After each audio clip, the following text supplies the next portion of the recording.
नमस्कार दोस्तों, स्वागत है आप सभी का हमारे इस विशेष करेंट अफेयर्स विश्लेषण में। आज हम बात करेंगे 16 दिसंबर 2025 की उन प्रमुख घटनाओं को जिनका सीधा संबंध भारत की वैश्विक भूमिका, महत्वपूर्ण राष्ट्रीय फैसलों और अंतर्राष्ट्रीय परिदृश्य से है। यह वीडियो प्रतियोगी परीक्षाओं के साथ-साथ सामान्य जागरूकता बढ़ाने के उद्देश्य से तैयार किया गया है, जहां हम तथ्यों को सरल, स्पष्ट और क्रमबद्ध तरीके से समझेंगे। तो चलिए, बिना समय गंवाए आज के विश्लेषण की शुरुआत करते हैं। आज की वैश्विक घटनाओं में भारत की भूमिका, राष्ट्रीय नीतिगत निर्णय और अंतर्राष्ट्रीय परिदृश्य तीनों स्तरों पर महत्वपूर्ण परिवर्तन देखने को मिलता है। इसी व्यापक परिप्रेक्ष्य में आज के विश्लेषण को तीन मुख्य स्तंभों में समझा जा सकता है: भारत की वैश्विक छाप, महत्वपूर्ण राष्ट्रीय घटनाक्रम और अंतर्राष्ट्रीय परिदृश्य। बात करते हैं भारत की वैश्विक छाप से, तो आज भारत खेल, प्रौद्योगिकी और कूटनीति तीनों क्षेत्रों में एक उभरती हुई महाशक्ति के रूप में सामने आ रहा है। सबसे पहले खेल जगत की एक ऐतिहासिक उपलब्धि को देखें तो भारत ने पहली बार स्क्वैश विश्व कप 2025 जीतकर इतिहास रच दिया है। यह जीत भारत को वैश्विक स्क्वैश शक्ति के रूप में स्थापित करती है और भारत इस उपलब्धि को हासिल करने वाला पहला एशियाई देश बन गया है। इस टूर्नामेंट का आयोजन चेन्नई, तमिलनाडु में 9 से 14 दिसंबर के बीच किया गया। फाइनल मुकाबले में भारत ने हांगकांग को 3-0 से हराया। यह भारत का 5वां संस्करण था जिसमें मेजबानी भारत ने लगातार तीसरी बार की। पिछले संस्करण यानी वर्ष 2023 में भारत तीसरे स्थान पर रहा। खेलों के साथ साथ भारत की तकनीकी शक्ति भी वैश्विक स्तर पर स्पष्ट रूप से उभर रही है। वैश्विक एआई वाइब्रेंसी रैंकिंग 2025 में भारत ने तीसरा स्थान प्राप्त किया है। इस रैंकिंग में संयुक्त राज्य अमेरिका पहले स्थान पर है, चीन दूसरे स्थान पर और भारत तीसरे स्थान पर पहुंचा है।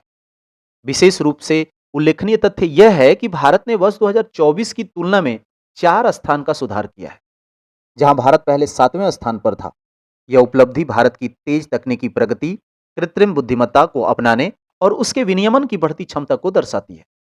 भारत की वैश्विक भूमिका अब केवल तकनीक और खेल तक सीमित नहीं है, बल्कि पर्यावरण और जलवायु नेतृत्व में भी भारत सक्रिय भूमिका निभा रहा है। संयुक्त राष्ट्र ने जंगल की आग के मुद्दे पर भारत के प्रस्ताव को स्वीकार कर लिया है। इस प्रस्ताव का उद्देश्य वैश्विक स्तर पर जंगल की आग से निपटने के लिए समन्वित रणनीति विकसित करना है। प्रस्ताव के मुख्य उद्देश्य हैं प्रारंभिक चेतावनी प्रणालियों का विकास, अंतर्राष्ट्रीय सहयोग और त्वरित प्रतिक्रिया को बढ़ावा देना और एक वैश्विक कोष की स्थापना।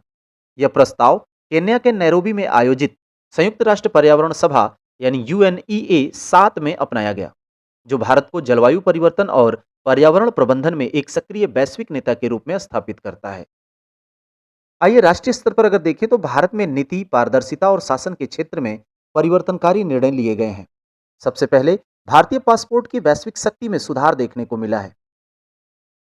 आर्टन कैपिटल पासपोर्ट इंडेक्स 2025 में भारत की रैंक 67 हो गई है, जो वर्ष 2024 में 69 थी। शीर्ष रैंक पर यूएई और सिंगापुर, स्पेन संयुक्त रूप से है।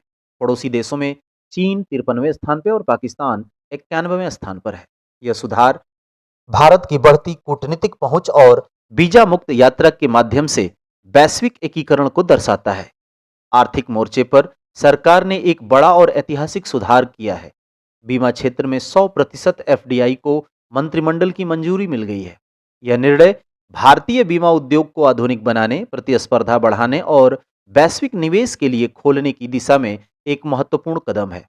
इस सुधार से संबंधित विधेयक का नाम है सबका बीमा सबकी रक्षा, जो बीमा कानून संशोधन विधेयक 2025 के अंतर्गत आता है। अब तक बीमा क्षेत्र में एफडीआई की सीमा 74% थी, जिसे बढ़ाकर 100% किया गया है। इस सुधार का प्रभाव भी स्पष्ट है। 100% एफडीआई नीति से निष्पक्ष प्रतिस्पर्धा में वृद्धि होगी, क्षेत्र का आधुनिकीकरण होगा और उपभोक्ताओं को सस्ता बीमा तथा बेहतर पॉलिसी विकल्प मिलेंगे। इसके तहत बीमा अधिनियम 1938, एलआईसी अधिनियम 1956 और आईआरडीए अधिनियम 1999 में संशोधन किया गया है। शासन व्यवस्था को मजबूत करने के लिए पारदर्शिता और डिजिटल पहुंच पर भी विशेष ध्यान दिया गया है। भारत को नया मुख्य सूचना आयुक्त मिला है, राजकुमार गोयल। ये भारत के 13वें मुख्य सूचना आयुक्त नियुक्त किए गए हैं। मुख्य सूचना आयुक्त की भूमिका देश की शीर्ष पारदर्शिता निगरानी निकाय केंद्रीय सूचना आयोग में नेतृत्व प्रदान करने की होती है, जो सूचना का अधिकार अधिनियम 2005 के तहत स्थापित है। इसी क्रम में उत्तराखंड सरकार द्वारा मेरी योजना पोर्टल लॉन्च किया गया है। इस पोर्टल का उद्देश्य नागरिकों को केंद्र और राज्य सरकार की सभी योजनाओं की जानकारी, पात्रता और आवेदन प्रक्रिया एक ही मंच पर सुलभ कराना है। आइए अंतर्राष्ट्रीय स्तर की परिदृश्य को देखते हैं। अंतर्राष्ट्रीय स्तर पर सांस्कृतिक, राजनीतिक और सामाजिक घटनाएं वैश्विक परिदृश्य को आकार दे रही हैं। यूनेस्को ने इटली की राष्ट्रीय पाक शैली को अमूर्त सांस्कृतिक विरासत के रूप में मान्यता दी है।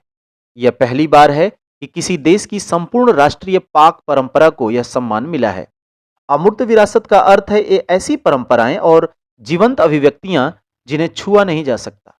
भारत से इसके उदाहरण हैं जैसे कुंभ मेला, गरबा, दिवाली। ऑस्ट्रेलिया में हनुका समारोह के दौरान आतंकवादी हमला हुआ, जिसमें लगभग 15 लोगों की मृत्यु हो गई।